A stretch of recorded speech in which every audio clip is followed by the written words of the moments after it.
In this tutorial, we are going to show you how to set up your MIDI devices and how to record them into Cubase. You may have a MIDI keyboard that is playing back MIDI data from Cubase, and you want the data recorded as audio for further processing for the final mix. Learning to use the right tools will make these steps easy. External instruments means that you can have a MIDI keyboard's audio outputs plugged directly into your audio card's inputs so that Cubase can monitor and record the signal in real time. First, let's set up the MIDI devices that you have attached to your computer. Start off by going to the MIDI device manager found under the Devices menu. Next, click on Install Device so we can add the K2000. Find it in the list and then click OK. You may have another keyboard other than the K2000 in this list. Feel free to select it now. We can then add a MIDI output to the K2000. Select it in the Output pull-down menu. Close the MIDI device manager when you are done. MIDI devices contain all the necessary information to select patches on the MIDI device that you are using. Make sure you see the MIDI device manager in the operation manual for more detailed information. We are now going to set our inputs so that we can listen to the audio output of our keyboard play into the Steinberg MI4 audio inputs. Choose VST Connections from the Devices menu. The key command for VST Connections is F4. Click on the External Instruments tab. Click on Add External Instrument and type in K2000 into the name field. We want the audio from the K2000 to be in stereo. Choose 1 for stereo returns since the K2000 has a left and right output. We have made a MIDI device earlier, so let's click on Associate MIDI Device and choose the K2000. Click OK to close the Add External Instrument window. Make sure that you select the correct inputs and outputs for your new external instrument bus. Close the VST Connections window and select the Loop 2 track. Add a new instrument track from the Add Track pull-down menu found under the Project menu.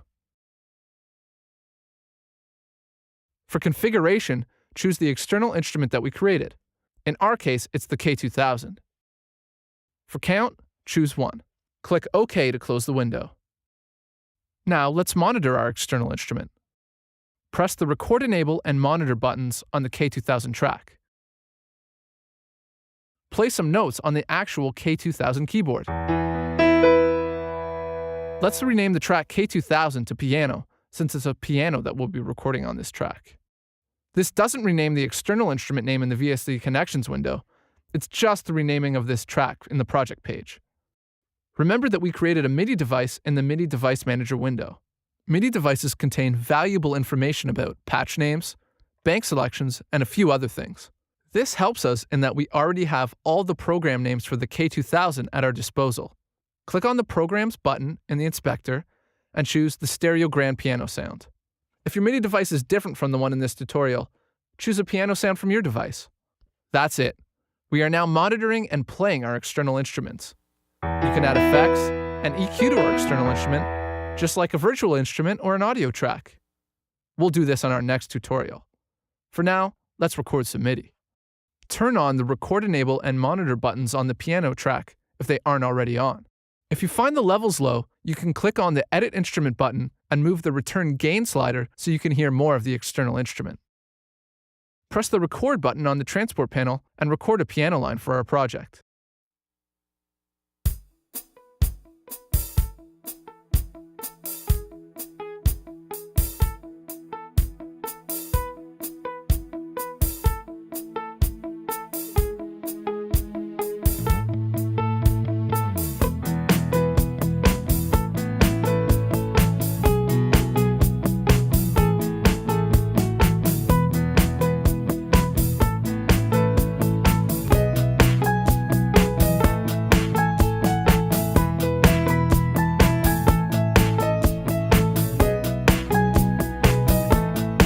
Press the Stop button on the transport panel when you are finished.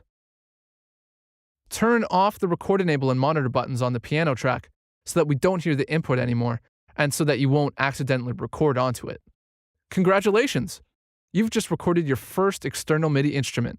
Move on to the next tutorial as we will be discussing mixing, EQ, effects, automation, and exporting.